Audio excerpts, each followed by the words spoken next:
Hey, this is Marshall Charloff, and you are watching the Freakapotamus Podcast with Russell. You're watching the Freakapotamus Podcast with Russell Rhythm. All things R&B, funk, soul, and Prince. Let's get into it. Welcome to the Freakapotamus Podcast. Are you ready to lock into some R&B, funk, soul, and Prince? Let's rock. And now, your host, Russell Rhythm.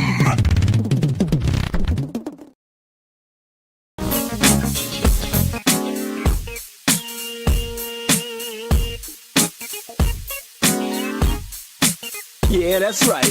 Look who's back. It's your lovable forecaster, baby. And I'm predicting sexy weather. Yeah. Hot with a chance of sweaty sheets. Shaking your assets to this funky beat. Yeah. Oh, look at them. Ooh. Looking so good. Sexy. If you're sexy, put your hands up. If you're sexy, put your hands up. And if you're funky, put your hands up. If you're nasty, put your hands up. Yeah. I'm hoping you're loving this journey, 'cause I'm having fun.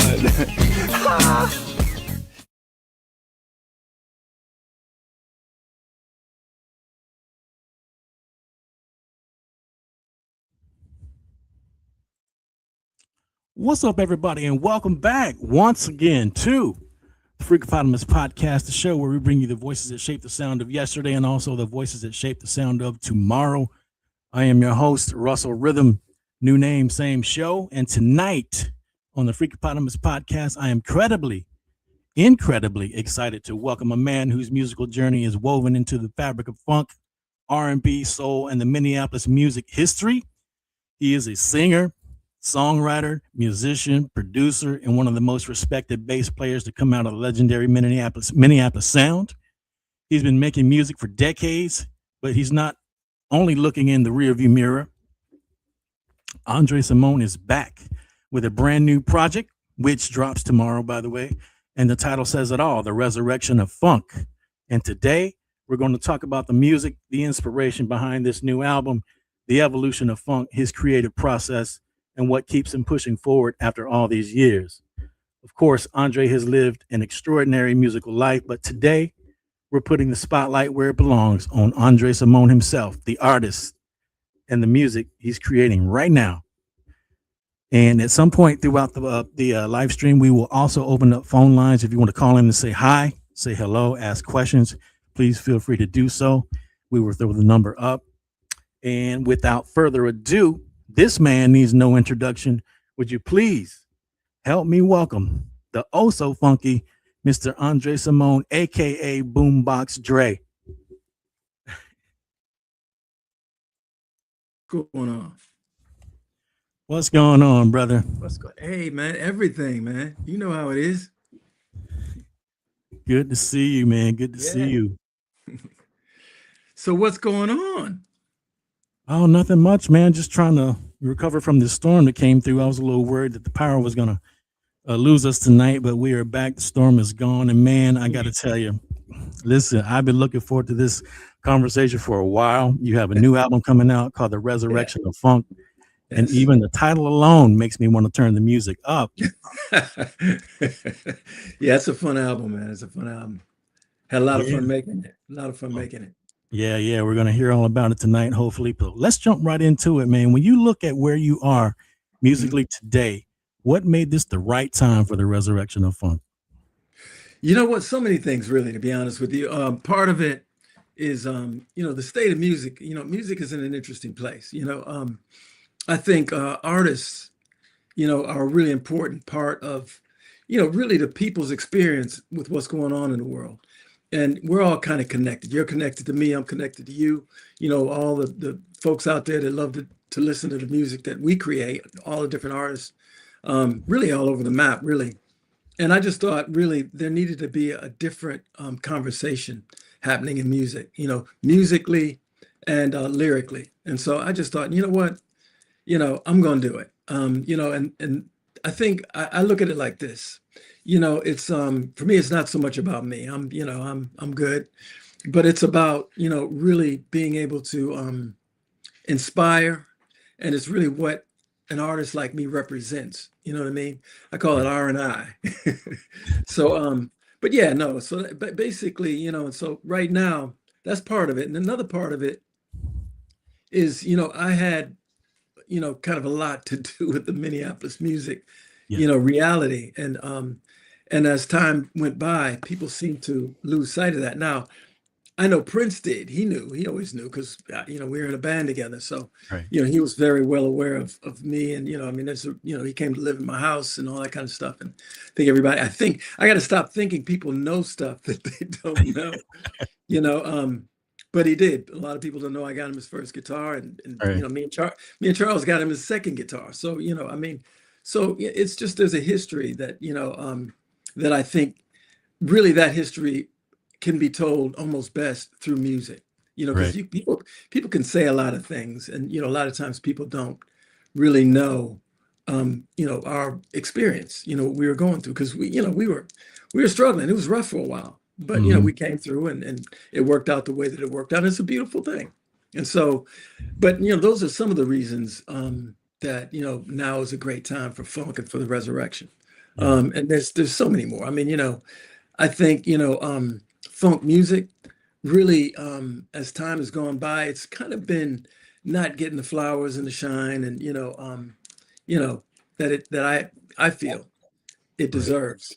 So I thought, what, I'm going to step up, and I'm going to pick up that funk flag, and so for all the funk junkies out there who really love funk music and love to dance and really love to just have fun, Mhm. that's what this record represents.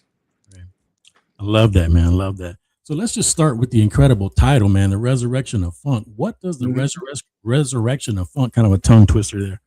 resurrection of funk mean to you, man?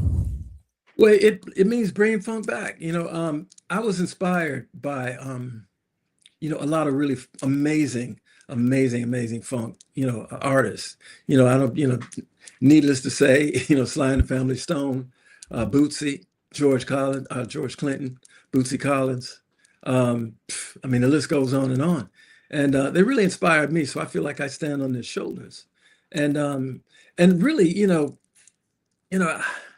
they spoke to me at a time when I was going through, some, crazy times, in growing up in Minneapolis, Mhm. And their music spoke to me, their lyrics spoke to me, and it helped me navigate, my life to a certain degree. Because, I think musicians and artists, if they're really good at what they do, Yeah. they're like a window to a world of imagination. Sometimes people can't live the lives, that artists live, and sometimes I don't think they'd really want to, but, and vice versa, you know what I mean? Yeah. But I think it's really important, for artists to understand that and to pick that flag up, because, Sly did it and said, you can make it if you try. He said, Mhm. we are everyday people, Yeah. so many artists spoke, to what was going on. James Brown, said, hey, say it loud, I'm black and I'm proud, when, Yeah. we were struggling and going through some of the civil rights. Curtis Mayfield, Yeah. I mean, there's just so many things. Donny Hathaway, people were speaking to me as a black kid growing up on the street. And, Mhm. I mean, those voices really kind of carried me, and they gave me strength, and made me feel like, hey, I can do this. I can do this music thing. Yeah. And so it became really, really important. And so that's what the resurrection means for me. Awesome, man. So was there anything happening in your life, creatively or personally, that inspired you to make this album? God, I make a lot of music. I mean, I really can't even tell you how much music I make, from every kind of genre, from trap to Afro beats to classical, to folk, to funk, to rock, to blues, to reggae. I got what I call the resurrection of Stevie, because I do a lot of it's a total respect, total homage to Stevie, because that's one of my favorite artists. And Yeah. I just when I really get in, sort of in a I guess a zone, Yeah. I can um I could throw down like maybe 20, 30 songs in that zone Mhm. relatively quickly. And so that's what I've done. But, sometimes I have to stay focused because it can take me in a whole different direction. So right Yeah. now my focus is on funk, and that's where I'm at right now. Awesome, man. So this is the moment that you decided this is the album I need to make right now. It is, I think, again, I think with what's out there, what's, the musical landscape and really not hearing enough voices speaking to, really the depths of the soul of what people are yearning for. Because I think, I feel people out there. I feel the spirit, and it's easy to feel the spirit right now because, we're all connected through, the internet, social media.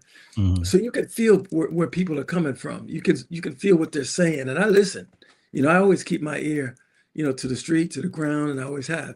Yeah. And so, I feel people want something. They've been wanting, somebody to step Yeah. up. And I think this is my calling. This is my time. And so I'm going to take advantage of it and try, and hopefully people, will help me, follow me, support me, and push me to keep the voices. And hopefully, like I said, what I represent will inspire, other, young artists, old artists, because I don't Right. believe in really kind of age. Music is what it is. Right. It should have no sell by date. Right. I heard somebody say, I think it was Shelby J say, music is not milk. Thank Never. you. Thank Yeah. you. Yeah, music is not milk. I'm using that, Shelby. Oh man. So when people hear this album for the first time, what do you hope they hear that maybe they haven't heard from you before? I hope they hear art.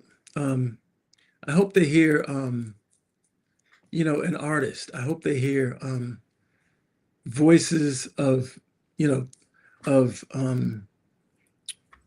lost soldiers, soldiers that are looking to pick up, the flag of revolution and move toward positivity, move toward change. We really need that right now. We really need people to step up and to understand what this moment in history is. As far as we know, we're only born once. This is our time. And we have to we have to embrace that. This is our time to have fun. This is our time to make the world what we want it to be. Other people would love to make the world what perhaps they want it to be, what suits them, maybe what suits their business, what suits their corporate interests and all that other kind of stuff. But I think people just want to be happy. They want to be vibrant. They want to be relevant. They want to be recognized. And all of that stuff is important. And artists can sing about stuff like that. You can write songs about, hey, you look good, and make people feel good about feeling good about Mhm. themselves. And that's what art can bring. We've gotten kind of really dark with art for a while, and really we've taken it into a place that, it's really, it's time to come back to the light. And so that's really what this music right now is all about, is bringing people back to the light and Mhm. offering them an option to start looking at life, Mhm. from a less, dark space, and look more toward, a positive space, and the fact that we're all in this together. We're brothers, and we love each other. We're only as good as our neighbor. You're only as safe as your neighbor. You're only as secure as your neighbor. You're only as safe and secure as your environment. And Absolutely. so, if you can understand that, then you can make change in this world. And I think musically you can do that. But I think really, I hear the voices of people out there, Mhm. and they're yearning for change in art and music, and they want to have fun again. So that's Yeah. what this album represents. It represents fun and moving forward, moving into a world, that they can be a part of, that we can, be a part of together. Yeah. I love that, man. So we were talking earlier about the status of today's music, the state of today's music.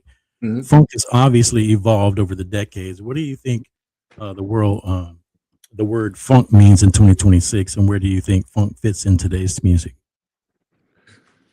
Well, funk is a state of mind. That's one thing that I have to say. It's where it fits in today's music is, like I was just saying, it's a state of mind, and it's a attitude adjuster. You know what I mean? It's I mean, and I think that's that's really important. And because I think here's the thing is I love hip hop. Hip hop is great. I've been a fan of hip hop and all that kind of stuff. 2 turntables and a microphone. But I think that changes the art, because a lot of times hip hop artists are pulling from music from the past, loops and samples and all that kind of stuff. And that's cool, but I think there's something about an artist creating his own art, all from top to bottom, that, and that's what funk represents, the kind of funk that I like to make, because you can be aggressive, you can be, you can have a consistent attitude. You can have a consistent representation of your vision, your art. It's like one painter, on one piece of canvas, expressing that, that vision. Yeah. And it comes through in its music, and so, that's kind of what funk, right now in 2026 should represent. But, a lot of people, have a lot of different artistic, directions, but my direction in terms of that is really just staying focused on the fact that, funk is a state of mind. Yeah. Good answer, man. So you've been making music for decades. When you sit down to create today, what excites you now that maybe didn't excite you when you were younger? I'm still pretty excited about everything. I mean, I love, the thing is, let's see, how do I say this? I had a very interesting relationship with the piano. I could always play it. I mean, the interesting thing about the piano is I could play it without really learning how to play it. I just, as soon as my aunt gave me a couple of lessons, and then she passed away, which is why I stopped playing it, because I just thought, I'm a very spiritual person. So, spiritually, it kind of messed with me for a minute. And so I was like, I was like, piano was like, and then, I could feel her spirit saying, you got to get back into it, Andre.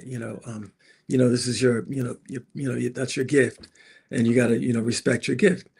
And so, I got back into it, and then, my sister started playing in our band, and, she, got her keyboard, and I would practice on her stuff. And then, it really, and then later I finally, as soon as I got a little bit of money, I bought my first piano, and then, I wound up moving out here, so I didn't bring that out here. So I was in California, and then finally made a little bit more money, bought a bigger piano. And, but I never had a chance to really sit down and really kind of expand on my, what I heard with the piano, because I just, the music that I was doing at the time really didn't lend itself to that.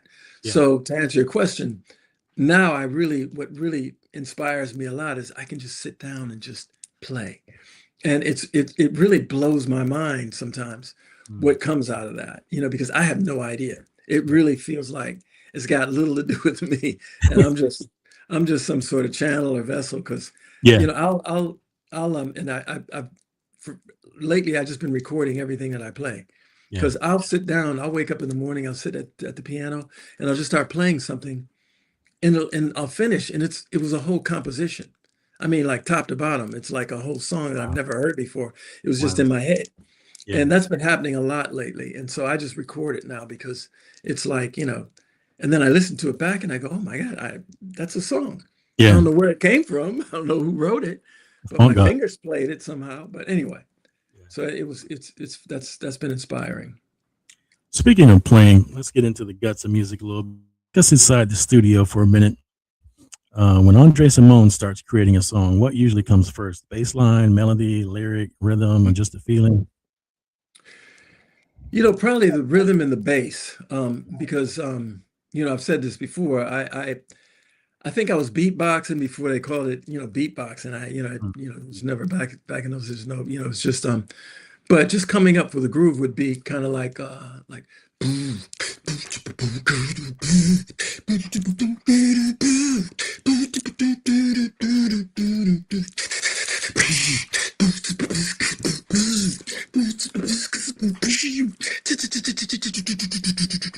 So anyway, that would be how I would start a groove. Yeah. And then I would go from there, and then I'd record that, and then I'd put like some keys on it. Pow!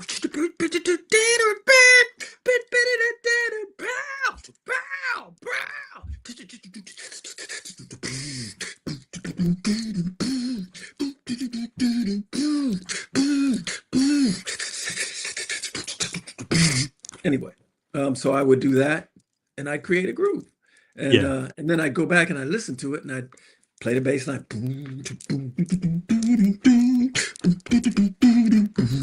So, and I'd make it up like I just did. That's right there. Yeah. Just make it up on the spot, and then the piano.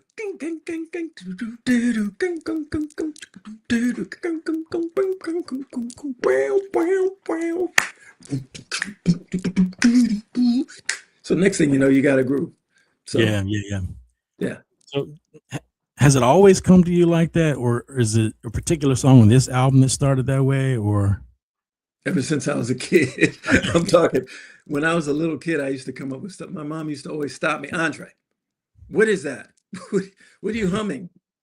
And I would say, I don't know. It's just something I keep hearing in my head. She said, do it again. And so I go, she said, that sounds like a song. Did you hear it from somewhere? I said, I don't think so. It's just something that, Right. she'd look at me, and she would always tell me she thought I was a comedian. I don't know if she was serious or not. She always said I missed my call, and I don't know. I think she was trying to mess with me, but I think you should be a comedian. Anyway, yeah. You got a very recognizable relationship with the bass. What does bass allow you to say musically that another instrument doesn't? Ooh, bass. Bass is fun. Bass is really, and there's a reason why it's bass, because it's the base, it's the foundation. Right. But bass is fun. It's like, for me, it's like water. It's like it drips. It's fluid. I've always been like that because my dad was a bass player, and he was a jazz musician. I kind of learned not from him at all, because I don't even know if I ever saw my dad really actually play the bass. I obviously knew he played in a band, and I saw pictures of him with his bass and all that. But he was, by the time I came along, because I was the last one. So I think he was kind of done, and he was off into his, he was he was an inventor. Yeah. So he has a bunch of patents and all kinds of stuff about there's no telling what he invented. But yeah, no, I mean, correct me if I'm wrong. Did he also play with Prince's dad in a band, or am I wrong? He did. No. He did. I didn't know that, until after I met Prince, till after we met in was it 7th grade? Mm-hmm.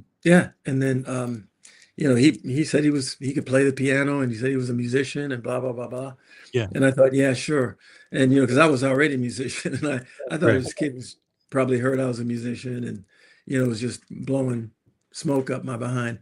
But then we got into the music room, and he said, if you can really play, and he said, and even then I wasn't really impressed with anybody in that room, because I was a fish out of water. I didn't know that anybody in that environment. But he said, you got to come to my house and jam. And so that's how I found out. So I went to his house, and I didn't know he wasn't supposed to have company at all. So I was kind of there against his father's wishes. But so he wanted me to hurry. He just wanted to show me the jam, and then we were going to go. But his dad showed up, and his dad wanted me out of there. And but before I left, I looked on the piano, and I said, who's that in that picture? And his dad said, that's me. I was like, yeah, I know that's you. But who's that other guy? The guy that's standing behind you with the bass? And he looked at him, and then he looked at me, and he looked at him, and he just started cracking up laughing. And I was like, what? I'm going to leave. Don't worry. He said, you're Fred Anderson's son. I said, yeah. He said, oh my God. And then he went through this whole transformation from wanting me to leave, like before I even got there. Right. So you could stay as long as you want. I mean, he gave us some money for candy, and he told me stories about my dad and my mom that I had never heard before. We sat around for, I wound up being really, really tight with Prince's dad. But they played together, definitely. Nice. Do you still approach the bass differently when you're writing compared with when you're performing? Well, yeah, it's a different thing. I mean, when you're performing, you've already created what you're replicating. Basically, you're just. But I don't know that I can ever really play a very. Actually, I can. I can if I have to. But I don't really. I like to embellish, and I like to give people a show. Because people appreciate, I think, really their own. Interpret their own, I guess, performance. So from that perspective, I really like to give them something a little bit different. I like to add a little bit to it, and and make them feel as special as they are. And but just with recording, it's really about capturing a vibe, really. And I like to get myself into a headspace where I can do that, most comfortably, and so I get in the zone and just groove. A lot of times, like like you said, it starts with a beat. Sometimes I'll beatbox a vibe, or sometimes I'll just come up with a beat and try to come up with something really that is funky, that speaks to me, because I love funk. So it's like, it's not hard for me to come up with something funky that kind of speaks to me. And then bass, then that's second nature for me. Yeah. There's anybody that you surrounded yourself with when doing this album? And if so, what did those collaborations bring out of you? No, I mean, my family, I have kids, and they're really cool. And they inspire me on a whole lot of different levels. My wife inspires me on a whole lot of different levels. Everybody around in our little tight-knit family, inspires each other for different ways. And, the interesting thing is because my kids were in high school during this process, and and our house was kind of a house where kids would come after school and hang out, which was interesting because it was a lot like how my house was when I was growing up. But one of the funny things that happened is my daughter, who plays keys, one of my daughters plays piano, and the other one plays guitar. And my son, he writes and acts and does a bunch of other stuff. But my daughter, who plays piano, she brought a friend by, and he said, "I heard you're a record producer, or a writer, or something." He's like, I said, "Yeah, I dabble a little bit here and there." He said, "Can I play you something?" And I said, "Yeah, play me something." And so he got his, hook up, and we set up a speaker, and he played it, and I was like, "Oh, that's nice. That's nice." I said, "Let me play you something." He said, "Oh, you got something?" I said, "Yeah," and I played him something. He said, "Ooh, that's nice." And he said, "Let me play you something else." And then he played me something else. I said, "Ooh, yeah, oh, okay." I said, "That's a little," and I named some artists. And I said, "Let me play you something." He said, "What you got?" And I pushed it, and he played it. He's like, "Oh, yeah, that's like got some of that this and some of that." And he said, "Let me play you something." We did this for like six songs. And this dude couldn't have been more than about 15, 16 maybe. Yeah. 16, 16, maybe 17. Yeah.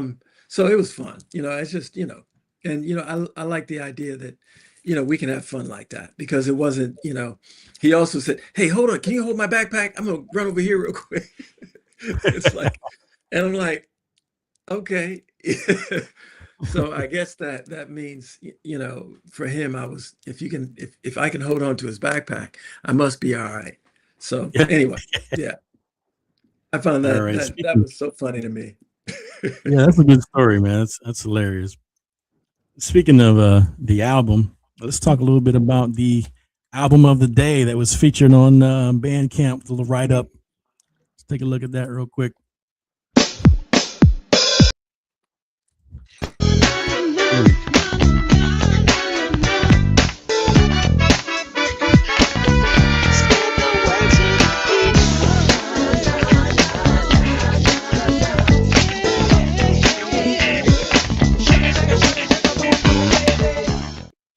Hope you guys are speed readers, but if not, go ahead and head over to Bandcamp, check out that write-up album of the day, Resurrection of Funk. Yeah. Oh, awesome, man.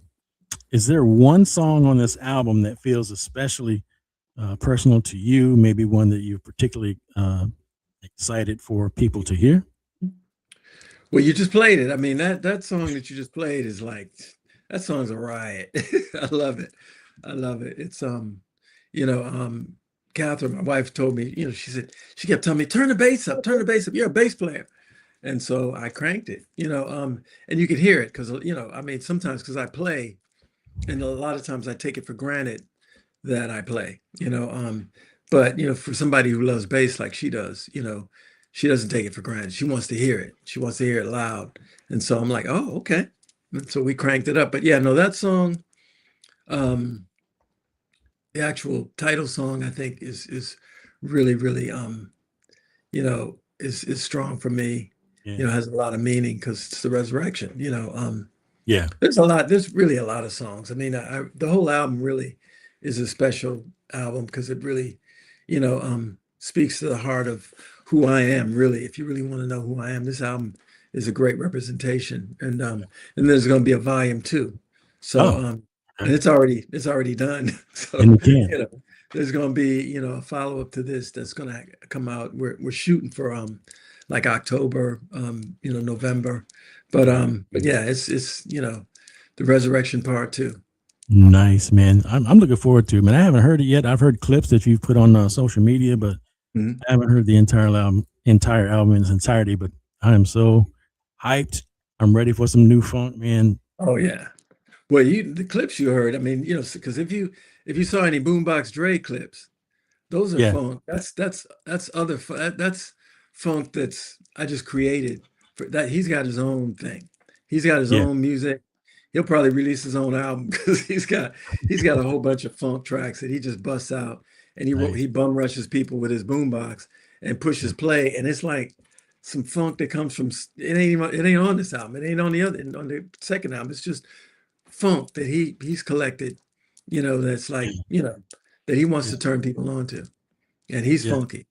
So yeah, the character thing takes me back to like the Parliament days. There were characters back on those albums, man. Like what was it? The Lollipop Man, Longhead Sucker. Yeah, Sir Wiggles and Sir Nose, and no, absolutely.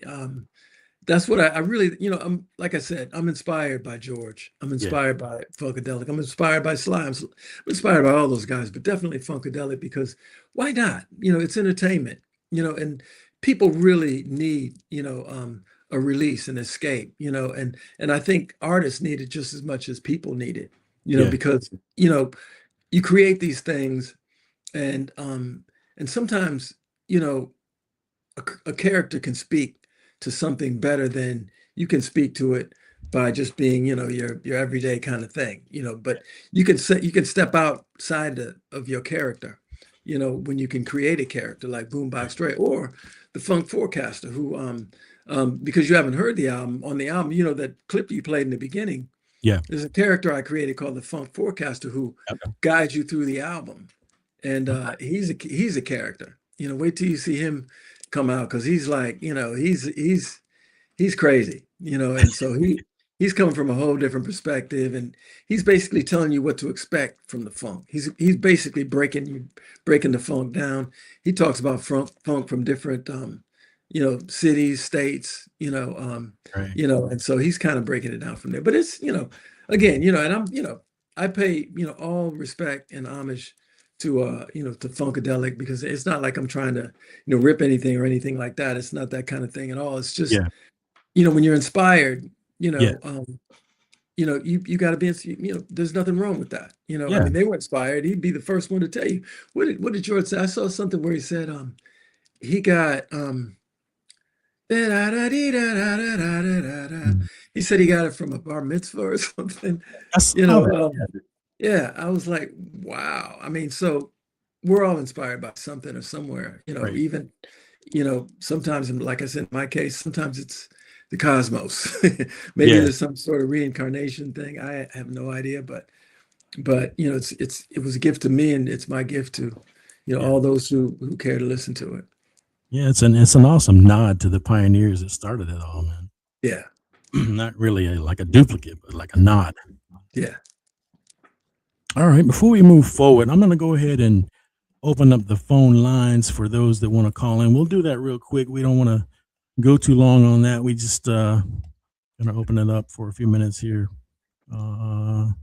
There is the call-in number, 843-494-8608. You want to call and say hello, ask questions, please feel free while we have the lines open. And we'll continue to keep it moving.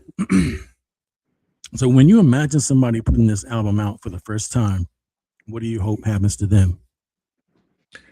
I hope they, I hope they recognize what I tried to create. And that's just, a sonic escape, I hope they go, ooh, I'm taken somewhere else. I've been transported. I've been, I'm traveling in time. I'm traveling with time. I'm traveling ahead of time. I'm just in a different space. That's what I hope. If I can do that, that is the goal. That's the goal. Yeah. Love it. Love it. So let's go back.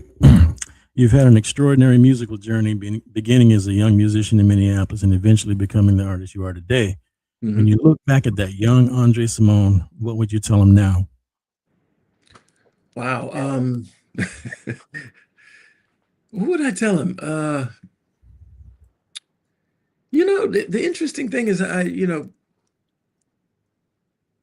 I've pretty much done everything I want to do on my own terms.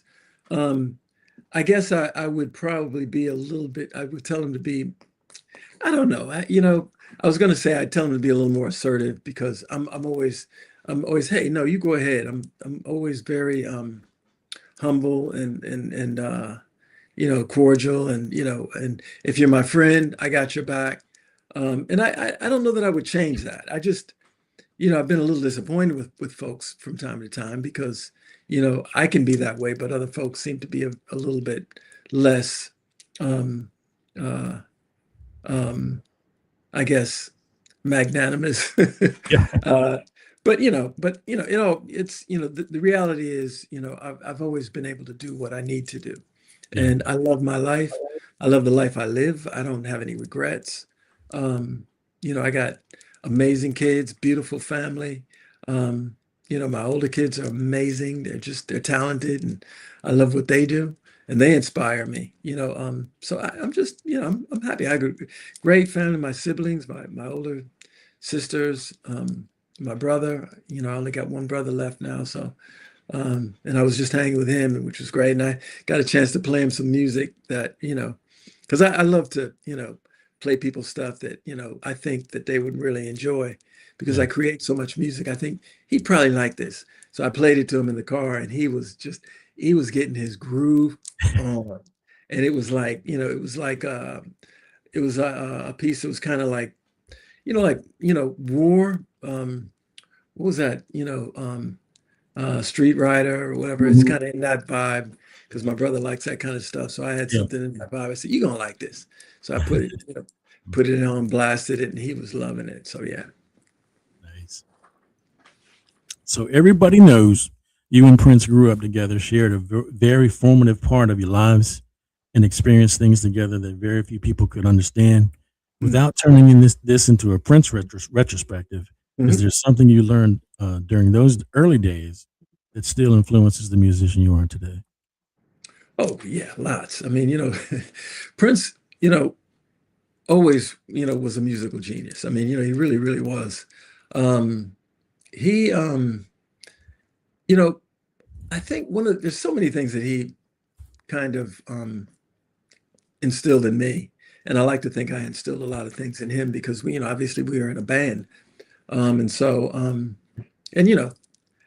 when we first got together, he couldn't play bass. He didn't know how to play bass, didn't have a bass. And so, he moved in and, it was almost like a music camp, because, my house was just that kind of environment. We had, I had relatives that were musicians. My sister was a musician. And so it was an interesting place to be able to, create as we did, and for our band to be able to thrive the way that it did. But what he, I guess, helped me with more than anything, I think, is focus. Because I was a little bit of a hustler. I was deep in the streets and doing a lot of stuff that I probably shouldn't have been doing, and I was heading in a couple of different directions that questionable. He really kind of, every time I would get a little too far, gone, he'd reel me in and say, "No, Andre, come on, we got to do this music because music is our way out." And so, but I think I would do the same for him, because he was, he was a little too, let's see, how do I say this in the nicest possible way? He was a little too connected to TV shows. I couldn't, he was really into MASH and, Welcome Back Kotter and crazy stuff. And I'm like, Who knew? And I'm thinking, while he's watching that stuff, that's when I was practicing, because it's like, and it became a thing about, hey, we can't really make it, out of this house off the city block, if we're sitting around watching TV, and watching the other people realize their dreams and, all that other kind of stuff. They're somewhere in Hollywood living it up. And we're sitting here, eating this government cheese. So, anyway, it was crazy. But, I think, I like to think we, we inspired each other, but he definitely brought a lot to me that, that really means a lot, still means a lot. Now, one of the things that he showed me that I didn't know, because I know he says he didn't take any classes and all that, but I think he says he took a couple. I don't want to change his whole thing, because people say a lot of things, and, I just happen to, be there, living through it all. But he showed me something that was really, that that works for me even now. And it was inversions. Because I literally didn't, like I said, my aunt gave me a couple lessons before she passed, but I didn't take any piano lessons whatsoever. So when he showed me that, it was like opened up a window to the keyboards that I just hadn't had, and so, and it showed me how I could, because if you have an ear for music, then you can play whatever you hear. And my issue was I could hear music in my head all the time, but I didn't have any instruments, so I couldn't play it. So as soon as I got on an instrument, I just play whatever I wanted until it sounded like what I heard in my head. Yeah. And that's what I do now. But inversions helped me to be able to make sure those chords were sound in terms of, I guess, structural music, connotation, all that kind of stuff that's, kind of puts things in the right key and the right, major, minor, diminished, blah, blah, blah. That really helped a lot. And then his father really kind of helped a lot as well, because his father, he wouldn't teach me. He would just lecture me and lecture us, but he would, I enjoyed it. I think Prince hated it, but I loved it, because it was, to me, learning was really amazing. And he would give me, cassettes. His dad would give me cassettes of him, lecturing and playing, and I still have them, because they're really, I used to listen to them. I'm afraid to listen to them now, because now they're like, I don't want anything to happen to them, because they're really kind of old, but I probably should digitize them or something. But I used to listen to him, because I would go away and I'd listen to him, and he would have all these different kind of, ways you should, play, in your attitude, and, really kind of just, he was really, he was a, my dad didn't want me to play music. And so, Prince's dad was really, kind of made me feel like, I could be a musician, and so I already had plenty of confidence, but he gave me a different kind of confidence, because he was cocky. Yeah, he was cool, but he was cocky. He was like, you couldn't tell him he wasn't the baddest dude on the planet. So. Yeah, I can see that in some of the footage that I've seen of him. Oh yeah. John was no joke. So after everything you've experienced and everything you've contributed to music, what do you still feel you have left to say today? Oh, I think I have lots and lots left to say. And really, it's what people want to hear. Like I said, it's not really so much about me. I just look at myself as an artist, or a painter. And, if people mentally commission me to paint a picture or to create some art, I'm happy to do it. And funk is what's going on right now. But I think, I think one of the records I want to do is just a really, I want to expand music. A lot of people don't know much about my background, I guess. I'm starting to realize that as I gone along. People don't know much about it. But even when I was doing my first album, I decided to do a very electronic type album. I called it futuristic because Mhm. nobody was doing that, and I'd already done the funk that we were doing. One of these days people have to hear some of the demos. If it makes sense, I'll Mhm. release some demos from back in the day, because people would really kind of, I think, get a kick out of hearing actually where actually Yeah. not somebody else's interpretation, but actually where the Minneapolis music vibe kind of comes from. Yeah. Because I have tapes, cassettes, demos, and all that other kind of stuff. Yeah. And you listen to that and you walk away and you know exactly what I'm talking about. But what I would love to do is just, be able to be an artist and have people understand, just it's just art. It's like, it's just, we don't have to be in this corner or that camp or that corner or this camp, where it's like, well, I only listen to this kind of music or I only listen to that kind.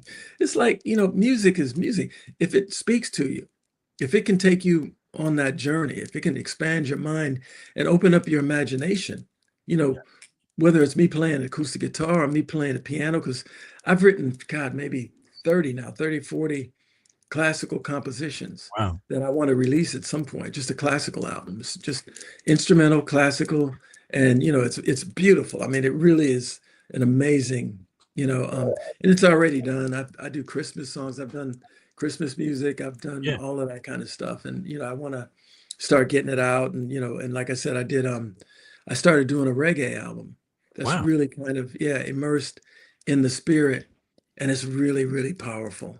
And I'm like maybe 10 tracks into that one. So, I just make a lot of music. And, so if people want to go on a journey, a musical journey, you know, I'm going to be the vehicle. And I want to take, people, on this, magical, musical ride.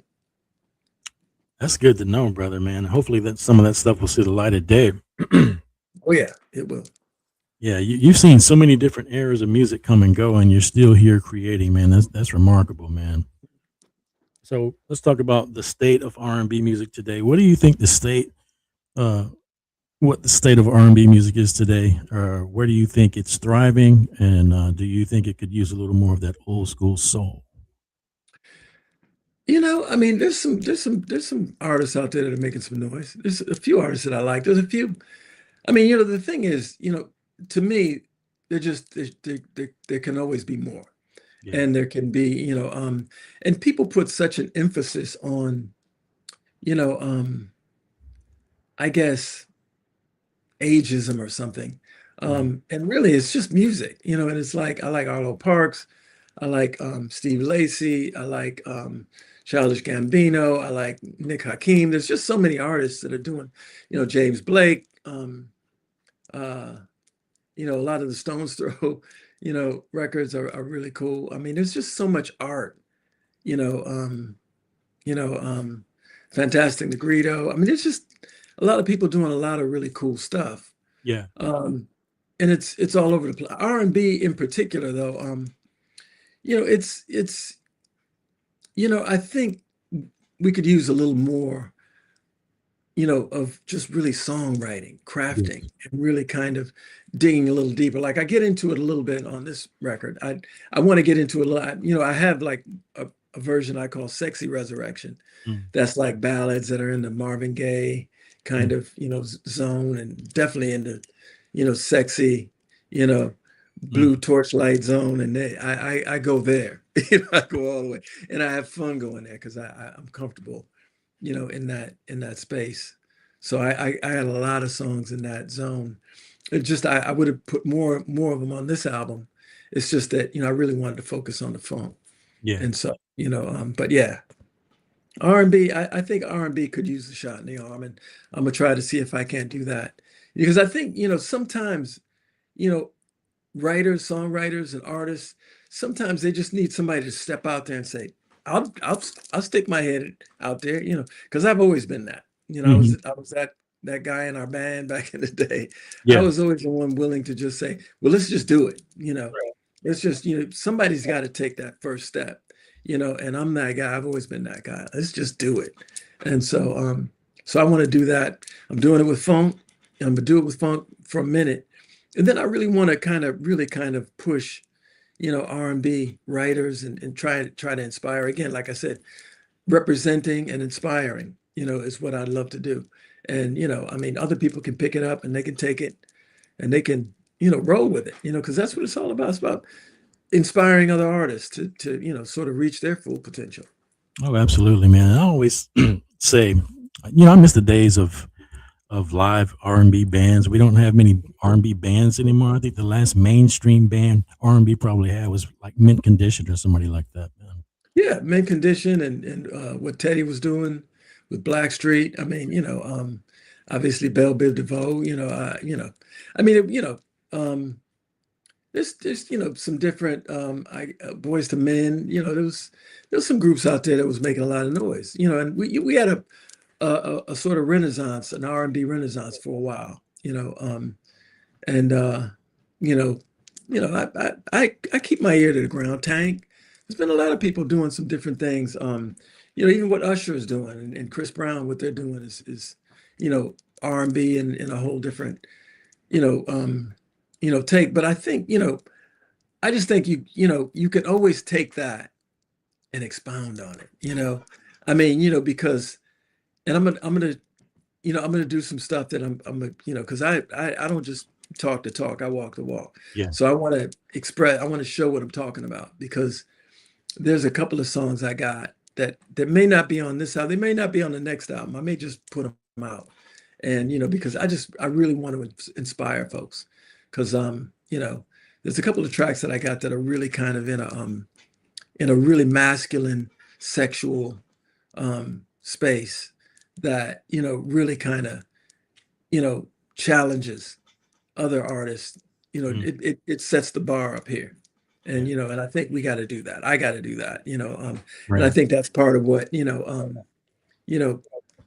used to try to do back in the day. I mean, we were doing it from a different perspective, and I mean, Prince was when I was in doing Prince's thing, we kind of set some some markers and set some bars, and he's obviously going on to set all kind of bars that some people are probably never going to be able to to reach. But you know what? Maybe they will. Because I don't like the phrase "there'll never be another anything."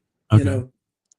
Why shouldn't there be? Why shouldn't there be another Prince, Andre, Jimi Hendrix? Why shouldn't there be another Sly? Why shouldn't there be another whoever your hero is? Bob Marley, Bob Dylan, Beatles. Why shouldn't there be another all of that? Yeah. People are only saying that because perhaps they want to own that intellectual property, and they want to cash in like that. But, so then it becomes a convenience. But I think there should always be a window open for people to want to exceed, and take it to that next level. Why not? I mean, before Prince, it was Little Richard, you know, and before Prince, there was James Brown, and before, Stevie Wonder, there was Ray Charles, I mean, so, I just think it would be helpful, not helpful, that's maybe not the right word, just, I wish people would go, and I think people are doing it. They're starting to realize that, a lot of times the media will feed you stuff, but I think you're starting to get, I'm realizing, with shows like yours and some of the writers that I've been speaking with, I'm noticing a change in people's spirit and their attitude, because they're far more open Hmm. than people give them credit for. And they're speaking on issues, you know, and broadening the horizons of what, you know, we've been led to believe musically. And so Yeah. that's why I appreciate doing shows like this, because it's really, you know, it really is inspiring for me. It's like, to me, we are a team, you know, and we're all a team. We're all in this thing together, you Yeah. know, and making music in my room, in my studio, Yeah. that's fine, you know, and I can get my groove on, but bringing it out to the public and seeing people respond to it, even back when we were doing Prince's stuff, because I'm telling you, we would do our little demos and we would always say, we can't wait for somebody to hear this, because we loved it. Yeah. We thought maybe somebody would eventually like it, Right. because we did our first demos. We didn't think anybody wanted to hear anything that we was doing. And and then I think we had to kind of build our each other up, Yeah. and we did that, because I mean, I probably let's see, how can I say this in the nicest possible way? I was probably Prince's first fan, when it came to writing music, and he was definitely my first fan, because he would always encourage me, and I would always, I would do the same, Mhm. and this is before anybody heard, because we were really selective with who we played our music to back then, because we didn't think, we didn't want anybody laughing at us and go, I mean, nobody wants to, but we felt comfortable playing stuff to each other, Yeah. because, that's, when you're 14 or 15 or whatever, it's a whole different experience. So it was really cool to have somebody like that, Yeah. to be able to bounce stuff off of, bounce ideas off of, and get that feedback, because it's it's really priceless, so yeah. Nice, man. Yeah, I look at this as a teaching platform to people. I enjoy this because it teaches people the behind the scenes stories of music commentary, man. So it's like a learning process for a lot of people that are watching. I enjoy bringing these stories to them. Mm. Yeah. And yeah, man, I love it. So you've lived through so many different eras of R&B, funk, and soul. What do you think today's artists could learn from the music of the past without simply trying to recreate it? Um, it doesn't seem like a whole lot of artists are learning much from the past. I think they're really kind of, they're learning from a circle of what they're being fed on, the platforms that are available, and the platforms that are available are really, really selective in how they're exposing people to the music they want people to listen to, as opposed to how it used to be so universal, and you had several different record labels who had a vested interest in making sure marketing and promoting their artists. Now you have platforms that are like, I mean, it's artists really don't make very much money. It's because it's like you got to go on this platform basically, and they pick and choose they say, oh, this is the top pick, based on what? It's like it's just an interesting, silly game of nonsense. But I mean, but it is what it is, because they managed to capture, they planted their flag and they got the money and they created that platform, and then they said, okay, nobody else gets in, unless I say, and then Yeah. and so that's what we're dealing with now. And it's so it doesn't seem like artists are really learning much from the past. They're only sort of regurgitating just whatever it is these platforms want them to hear, and so if artists want to learn from something, they have to do their due diligence and go back. And it doesn't seem like a lot of artists really want to do that, because it seems so convenient to them to just listen to this sort of, this regurgitated sort of little circle of music that they say, it's this. And, nothing against Taylor Swift, but Taylor Swift has a new album out, or, this, Beyonce has a new album out, and it's like, it's the same sort of, collection of, artists that, made it before they, they were able to become popular before Yeah. the doors closed on that particular brand of being able to be successful. Right. And so now that's all you hear, I mean, obviously, minus a few, exceptions here and there and around the edges, but it's turned into a really kind of a bizarre business. So Yeah. I can see, that's again, I have to say, I can see because of platforms like Bandcamp, I Hmm. can see a way that artists, if they really kind of really go back into really kind of what music is really meant to be and reconnect with the spiritual aspect of the art of making music, then I think it could make a complete, you can make those platforms realize you're more important to them than they are to you, and they need to start to compensate you fairly. Yeah. And that's one of the things I would love for this record to do, is hopefully break a little bit of that, Yeah. that bridge, between, these platforms and their sort of, exploitation kind of perspective, and open up and really, realize why it's important, for artists Yeah. to be able to, to live to be able to to be able to thrive, to be able to create their art, and to be able to be in a zone. I used to, when I was signed to a record label, I used to literally come out to California. I lived in Minnesota, but I could afford to come out, stay in a little, you know, little motel by the beach, Hmm. and just write and work on my music. And I could, they'd pay for it, and I could go do it, and I could focus. You can't do that now. Everything you do is really on you. you know, and I think somewhere along the line, the art suffers. And so, to back to your question, it makes it harder for artists to be able to, um, really reach into that deep bucket of art that existed prior to what we're having to deal with now. Yeah. All right. I just want to give a quick shout out to everybody who's joining in tonight. Appreciate you guys for hanging out with us. And once again, the call-in number is open. It's 843-494-8608. Those of you who want to call in and say hello, ask a question, please feel free to do so as we move along. So speaking on what we were just talking about, we're living in a singles-driven music world right now. Do you still believe in the importance of making a complete album where the songs have a relationship with each other? Yeah, I do. I do because I think a collection of songs, in the context of taking people on a journey, and an escape, I think is important for people.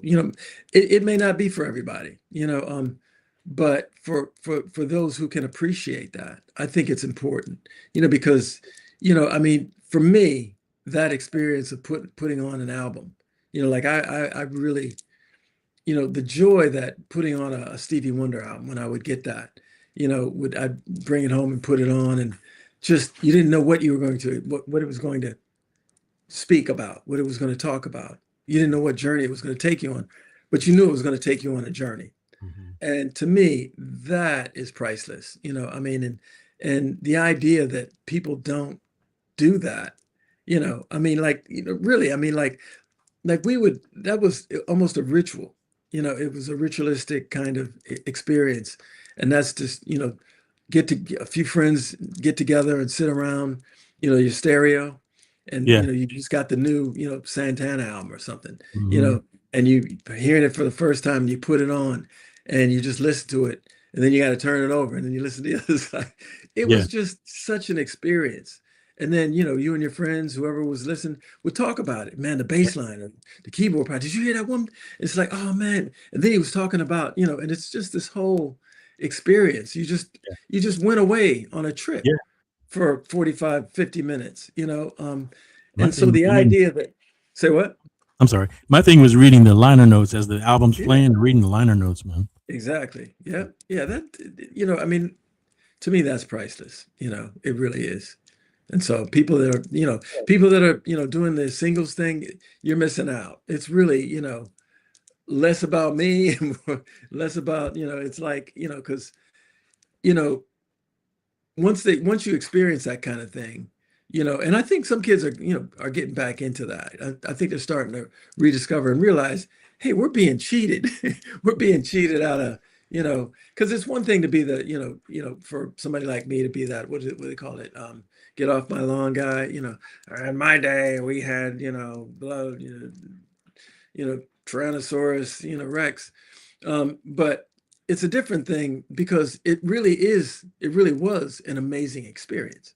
Mm. And if you haven't experienced it, you really should, because it's really, it's a whole different thing. Singles are cool, but, and they can take you on that short trip across the street. But if you want to go around the block or around the neighborhood, you might need a little more than one song.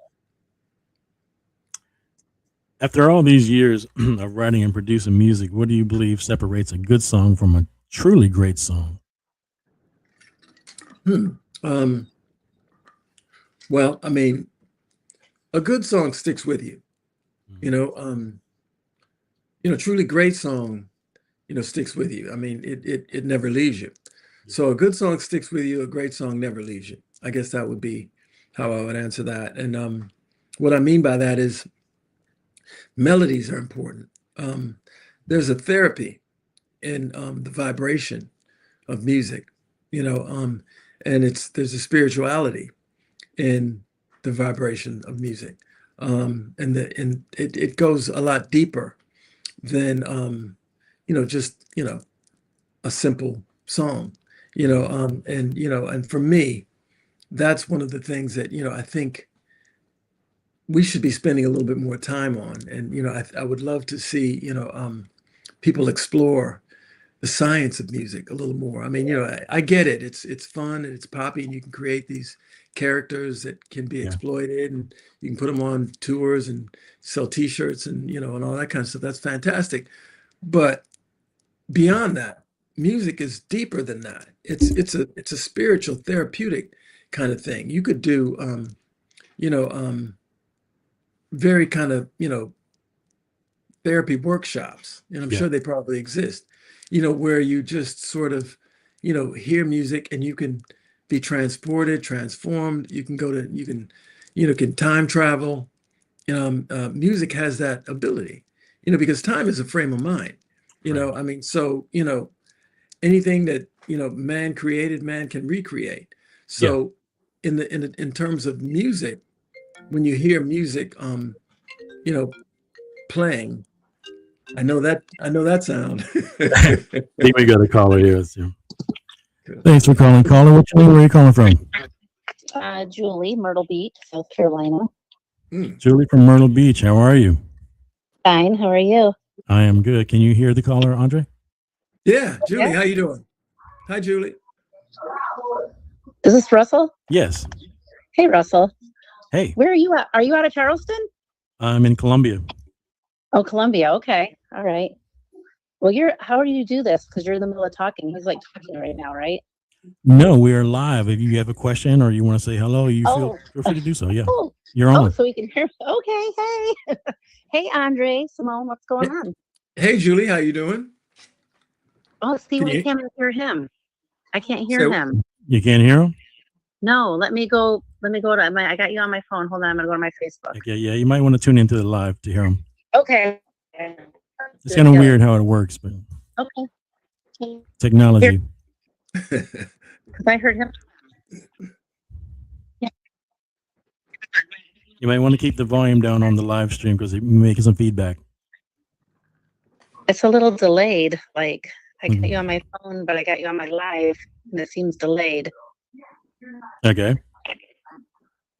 Okay. Let's go ahead and give it a shot. Can you hear me now? Okay. Hello, Andre. Can you hear me? I can hear you. Can you hear me? Can you hear him? I cannot hear him. Not even on the live? No, so I got you on speaker. I'm seeing your text come across the bottom. Why can't I hear Andre? You should be hearing him on the live.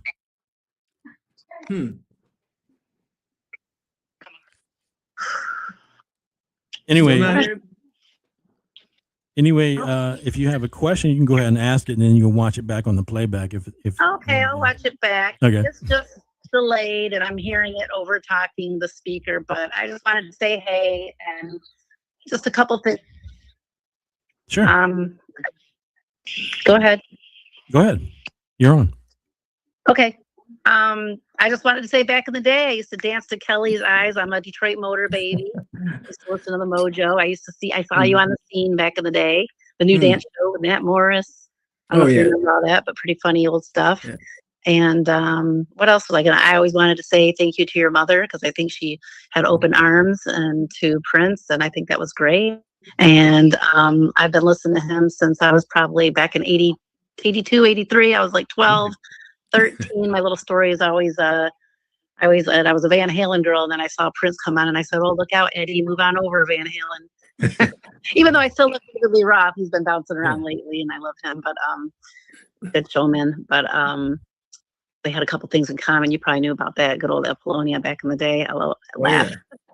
I guess I don't want to, because this thing is kind of goofy. I'm saying a lot. I just wanted to say it's cool to see you and say hello and thanks for being around. And I saw you the other day with Morris. That was pretty funny when he was doing the show, doing the bird, and he saw you and he started laughing. He was cracking me up.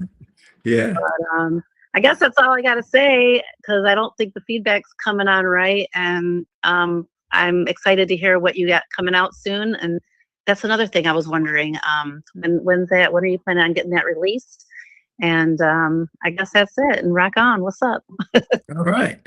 Well, Julie, first of all, it's great to hear from you. And Kelly's Eyes. I hope you hear all that. Yes, he's giving you an answer now. Okay. Yeah, no, Kelly's Eyes was a great song. And Nat Morris, that we did an interview that was classic. But yeah, no, in Detroit, I love Detroit. Detroit was a big city for Minneapolis music altogether because they always embraced us when we, even when Minneapolis wasn't really giving us the kind of love I think we should have gotten. When we would go to Detroit, we always got love, and Van Halen. Now, let me just tell you something, in case you didn't know, Van Halen, I would put that on, and and that would, I still lived at my mom's house. Right. And I would put Van Halen on to wake me up, and that would be sort of my, kind of push me up to get me, ready for the day music. So I can definitely relate to some Van Halen. But yeah, no, I'm glad. Thanks for calling in and and really sharing your memories. Because it's really important. I think for artists, to know that people have been following them and that understand their journey, and it really means a lot. It does, Julie. So thank you. Thank you so much for calling, Julie. I appreciate you so much, and we'll talk to you in the next episode. You're welcome. Thanks, Russell. Take it easy. You too. Have a good night. Thank you. All right, bye. I'll listen. Okay, bye. All right. How about that? Yeah, man. She's talking about the old stuff, man. In fact, speaking of, I was taking a run a couple of days trying to prepare for this, and I probably played the entire Surviving in the 80s album on that run. One of my favorite albums. Thank you. From back in the day. What was it? What Are We Doing Here? One of my favorites. Yeah, I love that song. Oh, yeah. Oh, yeah. So what's different about Andre Cymone, the performer, versus Andre Cymone sitting in the studio creating music? Not a whole lot, to be honest with you. Because I'm always, I kind of am who I am. I'm always a performer. I'm always an entertainer. I'm always sort of, silly and, I like to be who I am. I like to be an artist. And I've always been like that, ever since I was a kid. I like doing things different. I like wearing different kind of clothes. I like making statements that, complement my, my artistic, taste and expression. So there's not much of a difference. Yeah, I'd have to say they're pretty much one and the same. Okay. I love it. Love it. So if a young artist came to you today and said, Andre, I want to have a career in music that lasts, what's the first piece of advice you give them? Don't follow trends, start them. That's the first thing I'd say. I mean, I'd say a lot of things. I'd ask them what they want out of music career. What are you doing it for? Because as a record producer, that's what I would do anyway. I would always want to know what artists want to do. Do you want to sell a lot of records? Because that's one thing. Do you want to be critically acclaimed? That's another thing. Do you want to be a revolutionary, artist that, wants to start or create a revolution? That's another thing. So, there's, different conversations that would be had with an up and coming new artist or prospective artist that I think, questions that they should answer, they should have answered before they probably talk to somebody like me. Because at that point, we can have a conversation about how to get to that. Right.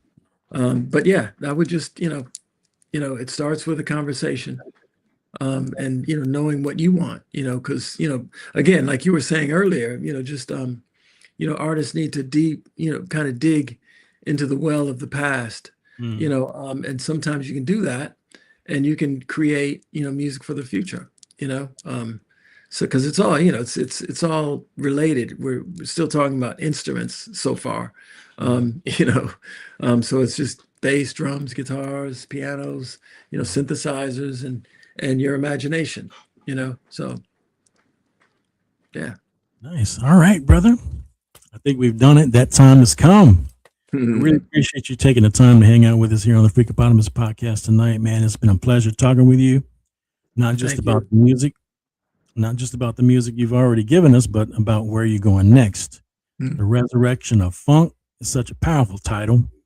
And after this conversation, I think people are going to understand that this isn't simply about looking back at what funk was.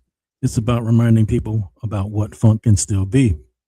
So congrats again on the new album, which drops tomorrow, by the way, everybody. I wish you nothing but success on the Resurrection of Funk. And I hope you'll come back and hang out with us again sometime soon. Let's talk about there's going to be a listening party tomorrow, correct? Yes, that's right. It's going to be downtown Los Angeles. There it is. Yep. It's going to be fun. Awesome. Looking forward to it. Yeah. DJ Rashida. Yeah. Love DJ Rashida. So where can everybody find you online? And most importantly, where can they get the new album? Well, you can get it at Bandcamp, Andre Cymone at bandcamp.com. And you can get me at andrecymone.com at my website. So all, it's, I'm pretty easy to find, I think. Yeah. And, I really appreciate the support. The more support I can get, the more, I can come to your city and perform, because that's what I've been putting together some band members and really starting to make that happen. So we're going to get our live show, really kind of up and running. And that's where, I really need people to support, because, obviously you gotta, I believe in paying musicians, and, obviously they gotta have some place to stay. And so all that kind of stuff. And yeah, so that's where fans come in and their support. It used to be where record labels would do some of that stuff, but now it's just our fans have to really kind of help us,